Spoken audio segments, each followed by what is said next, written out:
Hi hello നമസ്കാരം, welcome back everybody. This is Sreenath Nandivalam. Kottukaali Tamil സിനിമയാണ്. ഇതിന്റെ മലയാളം ട്രാൻസ്ലേഷൻ ഷാഠ്യക്കാരി, ഇംഗ്ലീഷിൽ ദി അഡമന്റ് ഗേൾ എന്നൊക്കെ പറയാം. PS വിനോദരാജാണ് ഈ സിനിമയുടെ സംവിധായകൻ. PS വിനോദരാജിന്റെ ഇതിനു മുമ്പത്തെ സിനിമ കൂഴങ്ങൾ എന്നൊരു സിനിമയാണ്. വളരെയധികം ക്രിട്ടിക്കൽ അക്ലൈംസ് ഒക്കെ കിട്ടിയ നല്ല അഭിപ്രായങ്ങൾ വന്ന സിനിമയാണ്.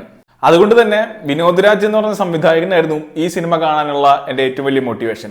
പിന്നെ ഇത് ഫെസ്റ്റിവൽ സർക്യൂട്ട്സിലൊക്കെ ഒരുപാട് പോയിരുന്ന സിനിമ ആയതുകൊണ്ട് തന്നെ സിനിമയെ പറ്റി ഇതിന് മുമ്പേ തന്നെ കേട്ടിരുന്നു.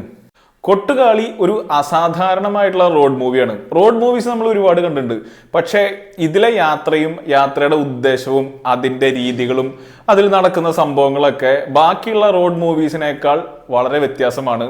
പിന്നെ ബാക്കിയുള്ള റോഡ് മൂവീസ് പറയുന്ന കഥയോ അല്ലെങ്കിൽ അങ്ങനെയുള്ള സന്ദേശങ്ങളോ അല്ല ഈ സിനിമയിലുള്ളത്. അതുകൊണ്ട് തന്നെ വളരെ വ്യത്യസ്തമായ റോഡ് മൂവിയാണ് ഈ സിനിമ എന്ന് പറയുമ്പോൾ ഒരുപക്ഷെ അത്ഭുതം തോന്നിയേക്കാവുന്ന ഒരു സിനിമയാണ് കൊട്ടുകാളി. ഈ സിനിമ കാണുന്നവരുടെ ഏറ്റവും വലിയ ചലഞ്ച് എന്ന് വെച്ച് കഴിഞ്ഞാൽ ഇതിന്റെ തിരക്കഥയിൽ ഒരുപാട് കാര്യങ്ങൾ അല്ലെങ്കിൽ സിനിമ നമ്മുടെ മുമ്പിൽ പ്രസന്റ് ചെയ്തങ്ങ് വരുമ്പോൾ ഒരുപാട് ചെറിയ ചെറിയ കാര്യങ്ങൾ സിനിമ മുമ്പോട്ട് വയ്ക്കുന്നുണ്ട്.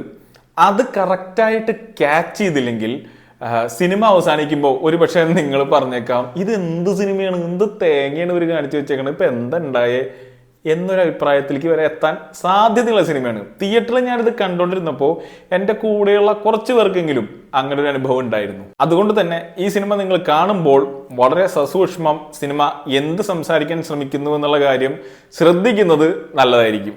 സിനിമയിൽ പ്രധാന കഥാപാത്രത്തെ അവതരിപ്പിക്കുന്നത് നമ്മുടെ അന്നാബെന്നാണ്. അതുപോലെ തന്നെ തമിഴ് സിനിമാ നടൻ സുരി ആണ് ഇതിലെ മറ്റൊരു പ്രധാന കഥാപാത്രം. പിന്നെ ഇതൊരു ഓൺസംബിൾ കാസ്റ്റ് ആണ്. ഈ സിനിമയിൽ എല്ലാവരും ഒരുപോലെ നല്ല രീതിയിൽ പെർഫോം ചെയ്തിരിക്കുന്ന ഒരു സിനിമയാണ്. സിനിമയിലെ പ്രധാനപ്പെട്ട മറ്റൊരു കഥാപാത്രം ഒരു പൂവൻകോഴിയാണ്. കാണാൻ നല്ല അഴകുള്ള ഒരു കിടിലൻ പൂവൻകോഴി. സാധാരണ നായ്ക്കളെ കൊണ്ടും പൂച്ചകളെ കൊണ്ടൊക്കെ സിനിമയിൽ അഭിനയിപ്പിച്ചിരിക്കുന്നത് കണ്ടിട്ടുണ്ട്. ഈ കോഴിയെ കൊണ്ട് ഇത്ര കിടിലനായിട്ട് അവരെങ്ങനെ അഭിനയിപ്പിച്ചു എന്നുള്ളത് സത്യം പറഞ്ഞാൽ ഒന്ന് അന്വേഷിക്കണം. വളരെ കിടിലൻ പെർഫോമൻസ് ആയിരുന്നു ആ കോഴിയുടെ. ഈ സിനിമയുടെ കഥയിൽ ആ കോഴിക്ക് ഒരു പ്രത്യേക സ്ഥാനമുണ്ട്. വളരെ സ്വാഭാവികതയോടെയാണ് ഈ സിനിമയിലെ സംഭവ വികാസങ്ങൾ ഒഴുകി വരുന്നത്. സിനിമ ഒരുപാട് കാര്യങ്ങൾ അഡ്രസ്സ് ചെയ്യുന്നുണ്ട്. ക്ലാസിസം, കാസ്റ്റിസം, പാട്രിയാർക്കി, ഈ സ്ത്രീകൾ നേരിടുന്ന പ്രശ്നങ്ങൾ, അങ്ങനെയുള്ള കുറേ കാര്യങ്ങൾ അഡ്രസ്സ് ചെയ്യുന്ന സിനിമയാണ്. പക്ഷേ ഇപ്പോൾ ഞാൻ പറഞ്ഞ ഈ ആസ്പെക്റ്റുകളൊക്കെ സിനിമ കണ്ടു തുടങ്ങുമ്പോൾ നമ്മൾക്ക് ഇനീഷ്യലി കത്തിയിട്ടില്ലെങ്കിൽ പിന്നീട് എവിടെയും കത്താൻ ബുദ്ധിമുട്ടാണ്. സിനിമയുടെ ടെക്നിക്കൽ സൈഡ്സ് ഒക്കെ വൻകിടിലം. സൗണ്ട് മിക്സിങ്, സൗണ്ട് ഡിസൈൻ ഒക്കെ അടിപൊളി. ചെറിയ ലിറ്റിൽ തിങ്സ് വരെ നന്നായിട്ട് അവർ നോട്ട് ചെയ്തിട്ടുണ്ട്. സിനിമയിൽ ഒരുപാട് സിംഗിൾ ഷോട്ട്സ് ഉണ്ട്. ഞാൻ വീണ്ടും പറയുന്നത് ഒരുപാട് സിംഗിൾ ഷോട്ട്സ്. പക്ഷേ സിംഗിൾ ഷോട്ട്സ് ആണ് നമ്മളെ തോന്നിപ്പിക്കാൻ വേണ്ടി ഗിമ്മിക്കി ആയിട്ട് അവരൊന്നും ചെയ്തിട്ടൊന്നുമില്ല. ചിലതൊക്കെ നമുക്ക് മനസ്സിലാവും, സിംഗിൾ ഷോട്ട് ആണെന്നല്ലോ എന്നുള്ളത്. ചിലത് സൂക്ഷിച്ചാൽ മാത്രമേ മനസ്സിലാവുള്ളൂ. ഈ ഷോട്ട് ഇതുവരെ തുടങ്ങിയിട്ട് ഒറ്റ കട്ട് പോലും വന്നിട്ടില്ലല്ലോ എന്നൊക്കെ ഒന്ന് ശ്രദ്ധിച്ചാൽ മാത്രമേ മനസ്സിലാവുള്ളൂ. അത്രയും നന്നായിട്ട് ചെയ്തിട്ടുണ്ട്. അത് ഒരു സിംഗിൾ ഷോട്ടൊന്നും അല്ല, അത് രസം ഇഷ്ടം പോലെ ഉണ്ട് പടത്തിൽ. അത് കാണാൻ നല്ല രസമാണ്. അതിങ്ങനെ പ്ലേ ഔട്ട് ചെയ്ത് പറഞ്ഞാൽ കാണാൻ. അതായത് അത്ര എളുപ്പത്തിൽ ഷൂട്ട് ചെയ്തിരിക്കുന്ന സിനിമയല്ല. ആക്ടേഴ്സ് ആൻഡ് ഡയറക്ടേഴ്സ് അല്ലെങ്കിൽ ഹോൾ ക്രൂവിന് അത്രയും കൺവിക്ഷനോടെ നിന്നാൽ മാത്രം ഷൂട്ട് ചെയ്യാൻ പറ്റുന്ന ഒരു സിനിമയാണ്. ഒരു റോഡ് മൂവിക്ക് ഇങ്ങനെ ഒരു സെറ്റപ്പ് കാണിച്ചു വെച്ചിരിക്കുന്നത് വളരെ കൺവിക്ഷനോടെ തന്നെ ചെയ്തിട്ടുണ്ട്. കാണാൻ നല്ല രസമായിരുന്നു.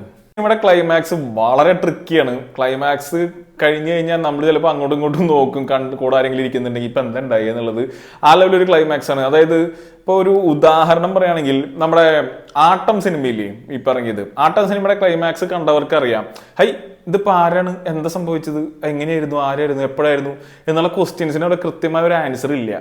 ആക്ച്വലി ആ ആൻസർ അല്ല സിനിമയിലെ ഏറ്റവും ഇമ്പോർട്ടൻ്റ് ആയിട്ടുള്ള ആസ്പെക്ട്. അതിനു മുമ്പ് അവിടെ നടന്ന കാര്യങ്ങളാണ് ആ സിനിമ കണ്ടു കഴിഞ്ഞാൽ നമ്മൾ ചർച്ച ചെയ്യേണ്ടത്.